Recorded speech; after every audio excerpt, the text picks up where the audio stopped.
My name is Tim Hale. I'm a traveling poet. I've been traveling around the United States for 13 years, reciting my poetry to human beings.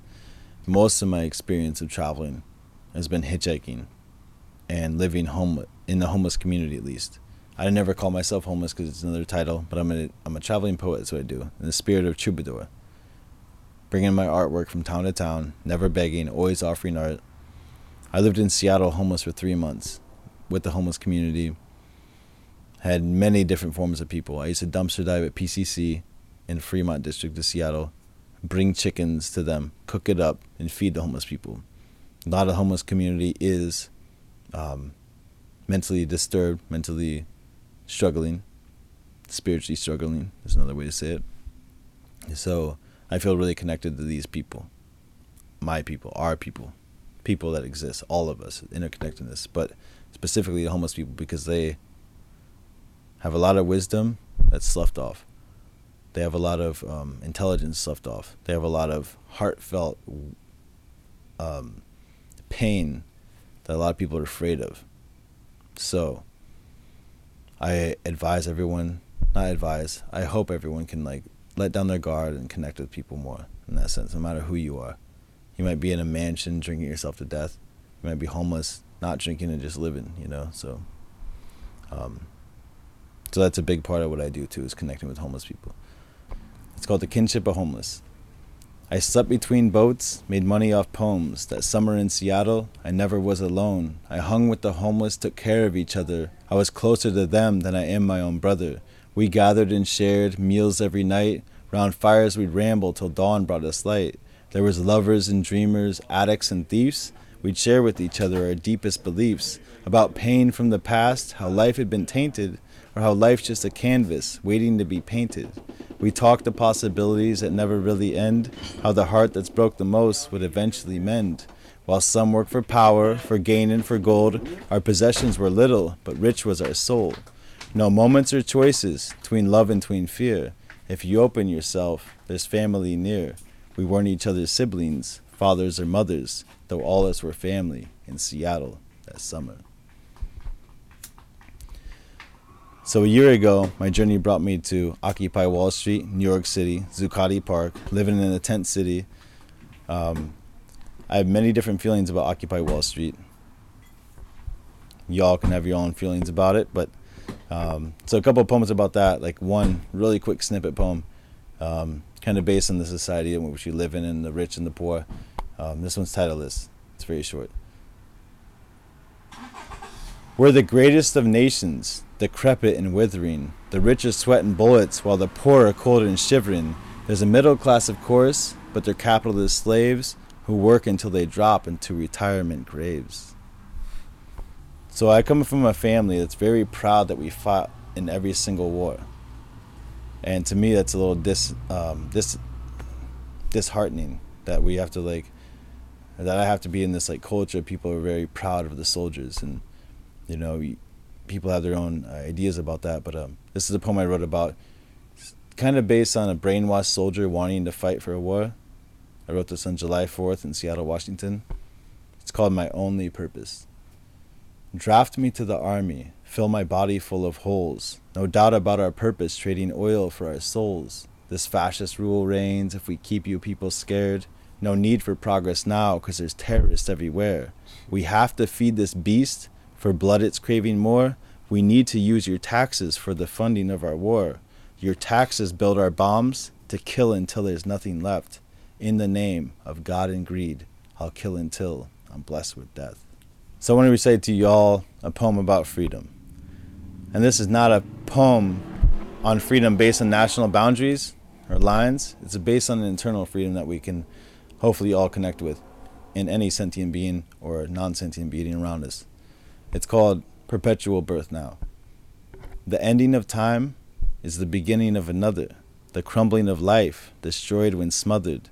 Nature's in blossom, then dying, then birth. The taker of life from who we all nurse. Asexual Mother Earth, the seed in the womb. Why stay in the closet when she's a mansion full of rooms? We should gladly all walk into the dark unknown caves, remembering that only in our mind are we slaves.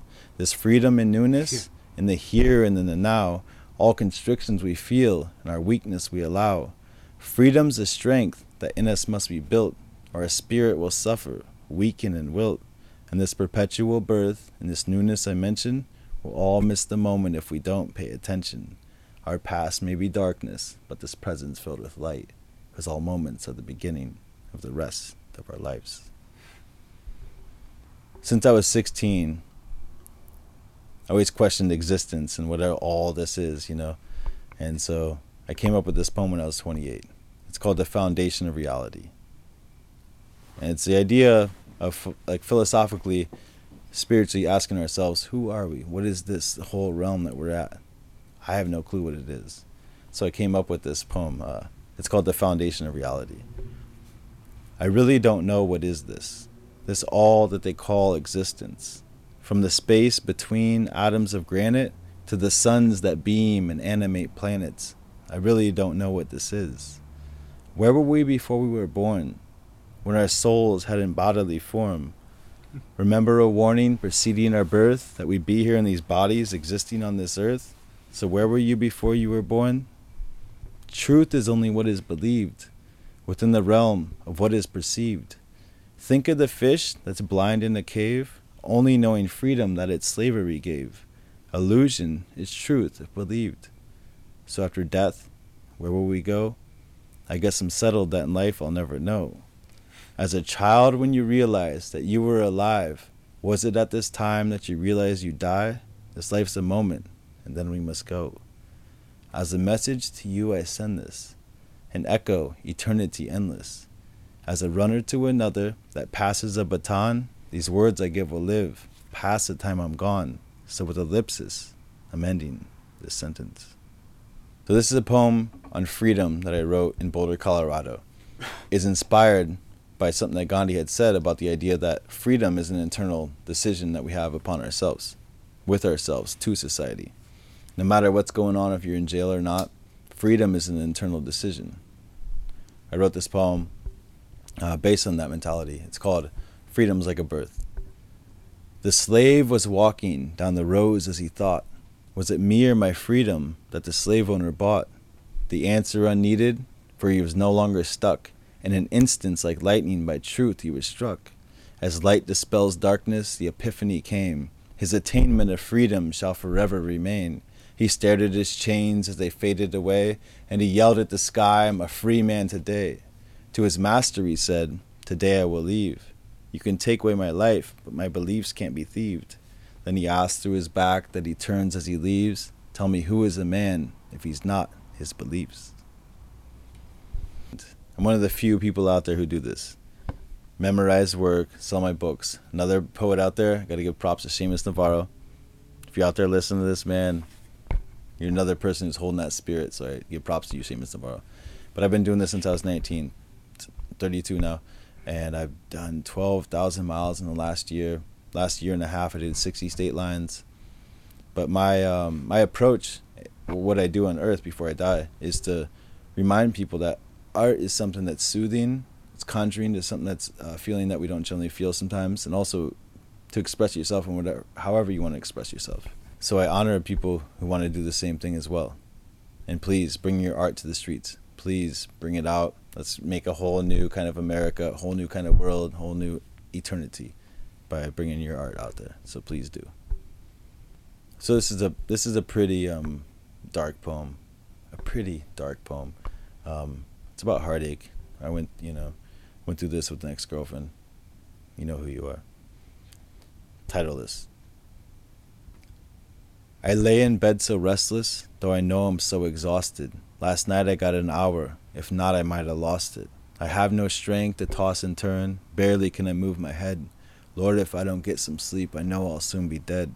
I seek to be so settled, oh God, this torment hurts. I can't live with all these demons, and to more they're giving birth. She took all that she could, and left now when there's nothing left. She took with her my love and trust, and put these sighs into my breath. My soul keeps seeking light, though I'm stuck inside this darkness.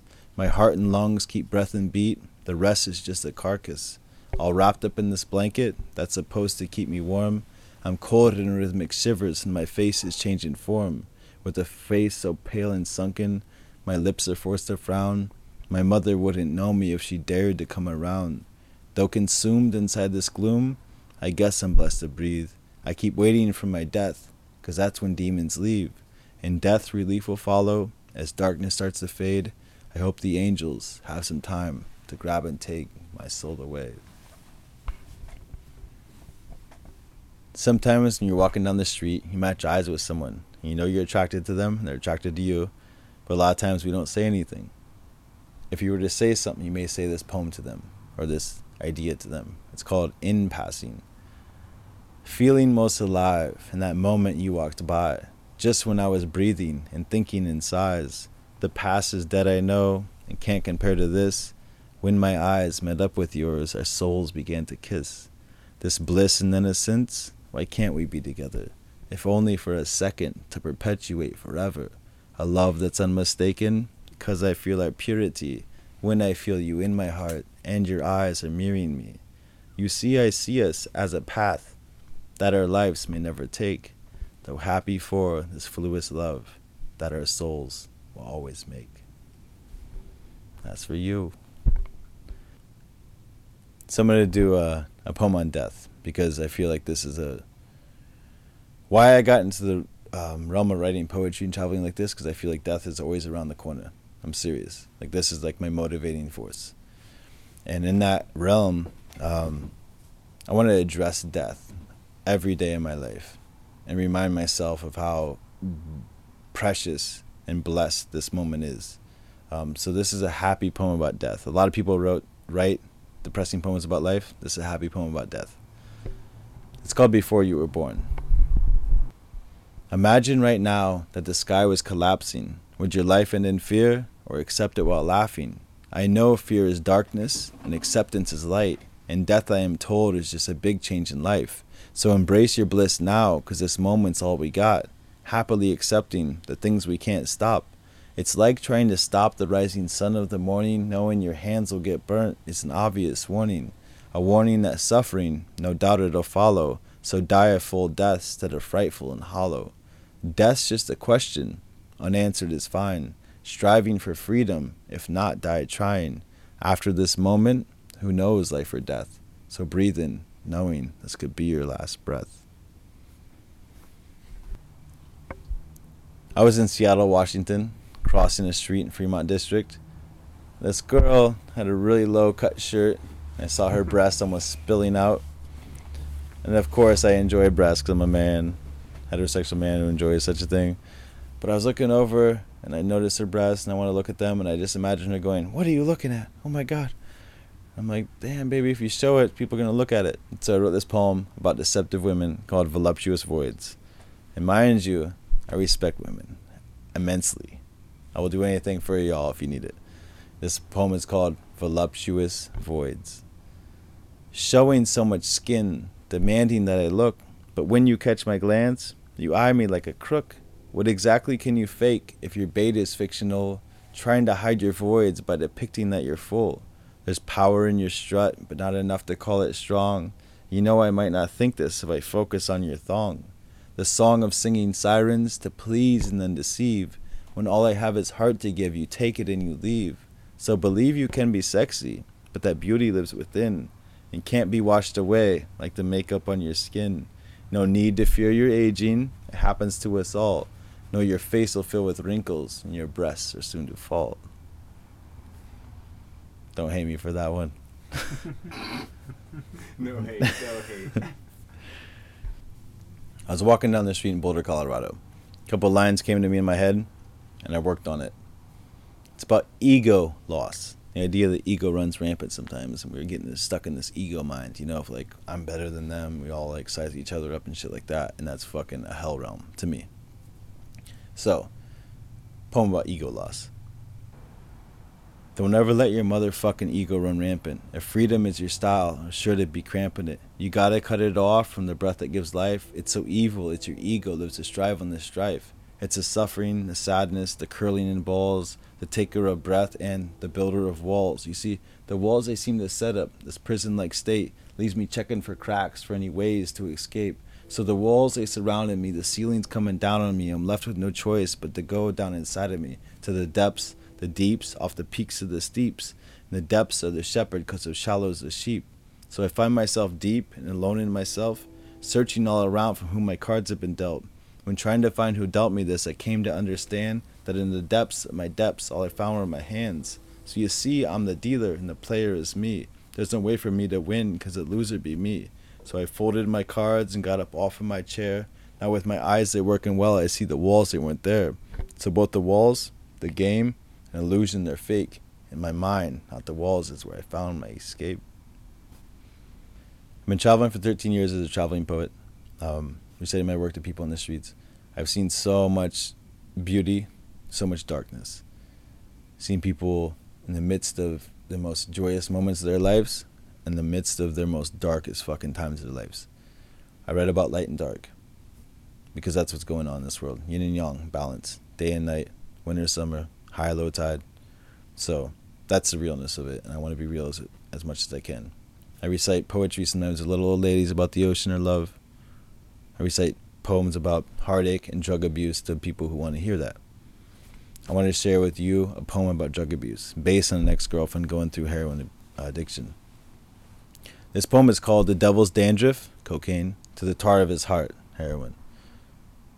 You want to evoke a death? Then go and fuck with coke and meth. And popping pills to kill the pain will kill your liver, leave it stain. If you choose to be destructive, then destruction will follow, and your soul will be taken and your eyes will be hollow. These drugs or others, which it may be, I haven't for you my sympathy. But empathy, yes, I guess I know where you're at. Curiosity, remember, is what had killed the cat. And I want your feline lion to shine, not to be darkened from dope or doing lines. It's such a classic case, the fiend that came to be, who believed in the beginning that could never be me.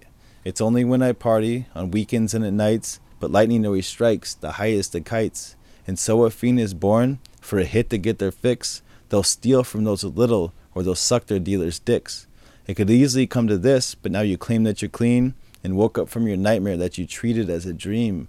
Reviving health and happiness, easily achieving both, if embracing what's conducive, not abusive to your growth.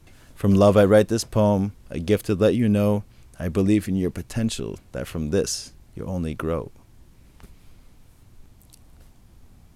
I want to recite to you all a poem about God. I'm an atheist. I don't believe in deities at all. Never have. But I believe in God. God is a synonym for me for good. So follow me in this one. This poem is appropriately untitled. The strongest force I can think of is love. And I believe that it's not from a heaven above. It resides in each and all of our hearts. I'm saying that God's not separate or apart. Misspelled God is good within us all. Add an O to God and deities fall. Seeing something beautiful is like looking into a mirror, because within you is a love that's radiantly pure. I once learned, now believe, that evil has momentum. Please embrace all you can, our good that I mentioned.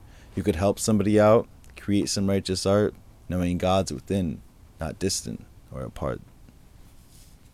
What I'd like to say to everybody, my mind is just another mind that goes on in earth, and I respect everybody's mind. And please share your mind. And so please share your mind as much as you can, and always have compassion for the next person you're next to. You have no clue what everyone's going through at all. I have no clue what you're going through. Anybody. I can listen to you, I can hear you, but I've been around people who I talk to, next day they kill themselves. No clue they're going through that. So in that sense, whenever you walk down the street, whenever you talk to someone, just have that compassion, with you. And I'm speaking to myself. I'm looking into the camera. It's reflecting back to me, because this is what I want to hear people say to me. So I want to say that to you. It's just, have that compassion and just know that we're all connected in that sense. And if you see someone struggling, help them out, You have $5, you can go buy a beer, buy a $2 beer and give them $2, help someone out, give them some food or whatever it may be. I'm not saying enable people at all, and that's the intuition that we can use at third eye. Don't enable people, Don't do that, but I'm just saying, just realize that people are going through some shit that you can never really understand, possibly. And that you're going through something possibly that no one else can understand. But the idea is that we have to bring down our guard a little bit, just so we can listen to people a little bit more, and we can create a more beautiful community. We create a more beautiful community, we can start sharing art more, let down our barriers, and just connect more and share food, whatever it may be. So in that sense, that's my dream. That is not a dream, but it's like something I'm working on, and I want other people to work with it. So join me. Let's do it.